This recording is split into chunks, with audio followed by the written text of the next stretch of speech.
श्री स्वामी समर्थ असेच माहितीपूर्ण व्हिडिओ पाहण्यासाठी आपल्या चॅनलला सबस्क्राईब करा. चला तर व्हिडिओला सुरुवात करूया. घरात दरिद्रता आणणाऱ्या या 9 सवयींबद्दल घरातील मोठे वडील आधारी मंडळी अनेक वेळा सूचना देतात किंवा चर्चा करतात. अनेकदा मुलांना या गोष्टी खूप वाईट वाटतात, पण यामागे एक मोठा अर्थ दडलेला असतो. वास्तुशास्त्रानुसार काही सवयी अशा असतात ज्या स्वतःसोबत दरिद्रता आणि गरिबी घरात आणतात. जर तुम्ही या गोष्टीकडे लक्ष देत नसाल आणि या गोष्टी करत राहिलात तर तुमच्यातील घरातील गरिबी कधीच दूर होणार नाही. जसे चांगली कामे करणार तर त्या व्यक्तीला चांगलेच फळ मिळते, तसेच काही वाईट सवयी असतात ज्या केल्यामुळे आपल्याला नेहमीच वाद आणि त्रासाला सामोरे जावे लागते, कारण या वाईट सवयीमुळे माता लक्ष्मी नाराज होतात. अशा कोणत्या सवयी आहेत ज्या वडीलधारी मंडळीही करू नका असे सांगतात आणि ज्या आपल्या घरात गरिबी आणि दरिद्रता आणतात, त्यामुळे आपले जीवन यशस्वी होत नाही? चला जाणून घेऊया. पण त्याआधी जर तुम्ही इच्छिता की माता लक्ष्मीचा आशीर्वाद तुमच्यावर सदैव राहावा तर या व्हिडिओला एक लाईक करा आणि चॅनलला सबस्क्राईब करा. कमेंट बॉक्समध्ये जय लक्ष्मी माता लिहून आपली हजेरी नोंदवा. नंबर 1, तुम्ही कधीही स्वयंपाकघरात अस्वच्छ भांडी खूप वेळ तसेच ठेवू नयेत. जेवण झाल्यानंतर लगेचच ती भांडी धुवून त्या जागी ठेवायला हवीत. अनेक लोकांची अशी सवय असते की रात्री जेवल्यानंतर भांडी न धुता सकाळीसाठी तसेच ठेवतात, पण या सवयीमुळे तुमच्या घरात नकारात्मक ऊर्जा तयार होते. त्यामुळे स्वयंपाकघरात कधीही अस्वच्छ भांडी ठेवू नका. यामुळे राहू केतूचा अपशकुन तुमच्या घरावर पडतो. याशिवाय जेवणानंतर कधीही ताटात हात धुवू नका. असे केल्याने तुम्ही तुमचे भाग्य कमकुवत बनवता. जेवणानंतर भांडी लगेचच स्वयंपाकघरात ठेवा आणि नंतर स्वयंपाकघर किंवा बाथरूममध्ये हात धुवा. भांड्यात हात धुतल्यामुळे तुमची आर्थिक स्थिती ही कमकुवत होऊ लागते. नंबर 2, आजकाल असे दिसून येते की काही लोक आपल्या पलंगावरच बसून काहीही काम करू लागतात. टीव्ही पाहत असतानाच पलंगावर जेवण करू लागतात, पण ही सवय खूप वाईट आहे. यामुळे घरातील लक्ष्मी रुजते. वास्तुशास्त्रानुसार पलंगावर बसून जेवण करणे टाळावे असे सांगितले आहे. वास्तुशास्त्रानुसार पलंगावर बसून जेवण केल्यामुळे वास्तुदोष निर्माण होतो. यामुळे आपला पलंग स्वच्छ होतो आणि घरातील सुखशांतीही बिघडते. अनेकदा आळसामुळे किंवा आपल्या सवयीमुळे काही लोक स्वयंपाकघर स्वच्छ करण्याऐवजी स्वयंपाक बनवून तसेच अस्वच्छ ठेवतात.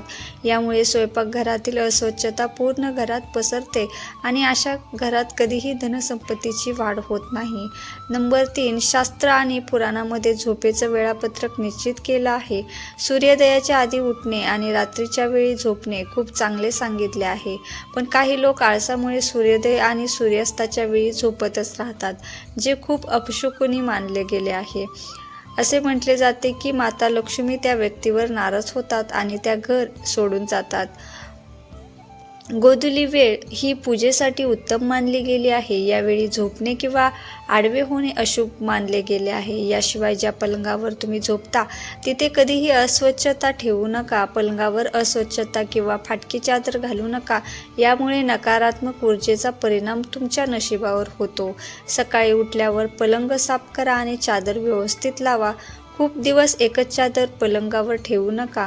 घाणेरडी चादर पलंगावर ठेवल्यामुळे तुमच्या घरात दरिद्रता येते. नंबर 4, दररोज पूजा केल्यानंतर पूजा घर किंवा मंदिर स्वच्छ करा.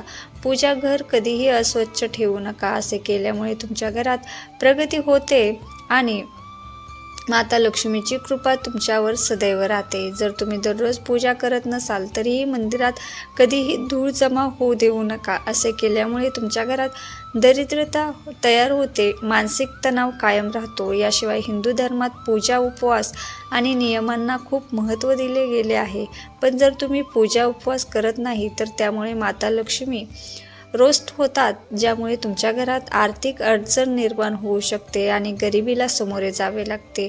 याशिवाय कधीही एका हाताने चंदन घासू नये. असे केल्याने नारायण यांचा अपमान होतो असे मानले जाते. असे केल्यामुळे देवी लक्ष्मी तुमच्यावर रागवतात आणि हे तुमच्या अपमानासारखेच असते. त्यामुळे तुम्हाला पैशाची चणचण भासू लागते. चंदन घासल्यानंतर तो थेट देवाला लावावा लावू नये, हे शुभ मानले जात नाही. चंदन आधी एखाद्या पत्रावर ठेवा आणि नंतर देवी देवतांना अर्पण करा. तसेच रात्रीच्या वेळी पूजाघर कधीही रिकामी ठेवू नका. देवांच्या मूर्ती आणि फोटोवर एखादे कापड टाका किंवा पूजाघराच्या दरवाजावर पडदा लावा. यामुळे मूर्तीदोष होणार नाही. नंबर 5, वास्तुशास्त्रानुसार रात्री कपडे धुणे टाळावे. असे केल्याने घरात नकारात्मकता निर्माण होते, कारण रात्री नकारात्मक ऊर्जा जास्त प्रभावशाली असते. म्हणूनच रात्री कपडे धुण्यामुळे घरातील व्यक्ती आजारी पडू शकते. याशिवाय अनेक लोक रात्री झाडू लावत असल्याने पाहिले आहे. वास्तुशास्त्रात संध्याकाळी नंतर झाडू लावण्यास कठोर मनाई करण्यात आली आहे. शास्त्रानुसार झाडूमध्ये माता लक्ष्मीचा निवास असतो, त्यामुळे जो कोणी रात्री किंवा संध्याकाळी नंतर झाडू लावतो, माता लक्ष्मी त्यांच्यावर रुष्ट होतात आणि वास्तुदेवता सुद्धा नाराज होतात. तसेच अनेक लोक स्नान इत्यादी केल्यानंतर आपला बाथरूम तसेच अस्वच्छ ठेवून दुसऱ्या कामात गुंतून जातात. ही सवय त्यांच्या जीवनात अडचणी निर्माण करू शकते. याशिवाय घरातील बाथरूम आणि टॉयलेटच्या दरवाजांना नेहमी बंद ठेवले पाहिजे. त्यांना उघडे ठेवले तर घरात नकारात्मक ऊर्जा पसरते. नंबर 6, नखे चघळण्याची सवय अनेक लोकांमध्ये दिसून येते. नखे चघळणाऱ्या लोकांचा सूर्य दुर्बळ होतो. अशा लोकांना डोळ्याच्या समस्या निर्माण होतात आणि विनाकारण अपयशाला सामोरे जावे लागते. तसेच काही लोकांची सवय असते की ती इथे तिथे चप्पल टाकतात. चप्पल फेकण्याची ही सवय तुमच्या जीवनात नकारात्मकता आणू शकते. विशेषतः चप्पल कधीही मुख्य दरवाजावर ठेवू नये, यामुळे घरात माता लक्ष्मीचे आगमन थांबते. चप्पलसाठी नेहमी एक रॅक बनवून त्यात ठेवाव्यात. याशिवाय जुन्या डायरी ज्या तुम्ही वापरत नाही त्या घरात ठेवू नये. वास्तुशास्त्रानुसार जुनी डायरीसुद्धा नकारात्मक ऊर्जा निर्माण करते, ज्याचा परिणाम कुटुंबातील सदस्यावर आणि त्यांच्या प्रगतीवर होतो. अशा प्रकारे जर तुम्ही जुन्या डायऱ्या साठवत गेले असेल तर आजच ते बाहेर काढा किंवा कबाडवाल्याकडे द्या. नंबर 7, ज्योतिषशास्त्रानुसार सूर्यास्तानंतर कोणालाही पैसे देऊ नयेत. असे केल्याने तुमच्यावर कर्जाचा बोजा वाढतो आणि दिलेले पैसे बुडण्याचा धोका निर्माण होतो. यामुळे धनहानी होण्याची शक्यता असते. संध्याकाळी नंतर दूध, दही आणि मीठ यांसारख्या वस्तूचे दान करू नये. या वस्तूंच्या दानामुळे आर्थिक परिस्थिती खालावत जाते. ज्या लोकांच्या घरात मुख्य दरवाजावर अंधार असतो त्यांच्या अनेक कामात अडथळे येतात. त्यामुळे खूप मेहनत केल्यानंतरही त्यांना यश मिळत नाही. नंबर 8, घरात लावलेल्या घड्याळांचा वास्तूशी खूप मोठा संबंध आहे. जर तुम्ही उशाखाली घड्याळ ठेवून झोपत असाल तर तुमच्या वाईट काळाची सुरुवात होऊ शकते. घरातील भिंतीवर लटकलेले घड्याळ नेहमी चालू असावे, ते बंद पडलेले नसावे. त्वरित ते दुरुस्त करून नीट करून लावावे. कोणतेही बंद किंवा खराब घड्याळ असेल तर ते काढून टाका किंवा दुरुस्त करून एखाद्या भिंतीवर लावा. खराब घड्याळ ठेवल्यामुळे तुमचा काळ थांबतो आणि माता लक्ष्मीचे आगमनही टळते. याशिवाय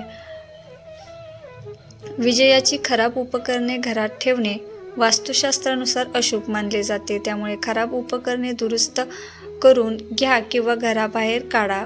विजेची खराब उपकरणे अनावश्यक तणाव निर्माण करतात आणि त्यांचा परिणाम मुलांच्या मानसिक आणि शारीरिक स्थितीवर होतो. कधीही जुने, खराब किंवा गंजलेले कुलूप ठेवू नये. या खराब कुलपामध्ये कुटुंबातील सदस्यांना प्रगतीत अडथळे येतात. ही कुलपे त्वरित काढून टाका. नंबर 9, स्वयंपाकघरात गॅसवर कधीही रिकामी किंवा अस्वच्छ भांडी ठेवू नका. नेहमी चुलीला स्वच्छ ठेवा. यामुळे घरात मुख्य शांती आणि समृद्धी येते. समाजात आदर मिळतो. पुराणामध्ये सांगितले आहे की चुलीवर रिकामे भांडे ठेवले तर घरात दरिद्रतेचा वास होतो. अशा लोकांच्या घरात कधीही भरभराट होत नाही. स्वयंपाकघर ही मंदिरानंतर सर्वात पवित्र जागा आहे. तेथे देवी देवतांचे वास्तव्य असते. मित्रांनो, जर आजची माहिती तुम्हाला आवडली असेल तर व्हिडिओला लाईक करा आणि चॅनलला सबस्क्राईब करून बेल आयकॉन ऑन करा. व्हिडिओ पाहिल्याबद्दल धन्यवाद. श्री स्वामी समर्थ. जय जय स्वामी समर्थ.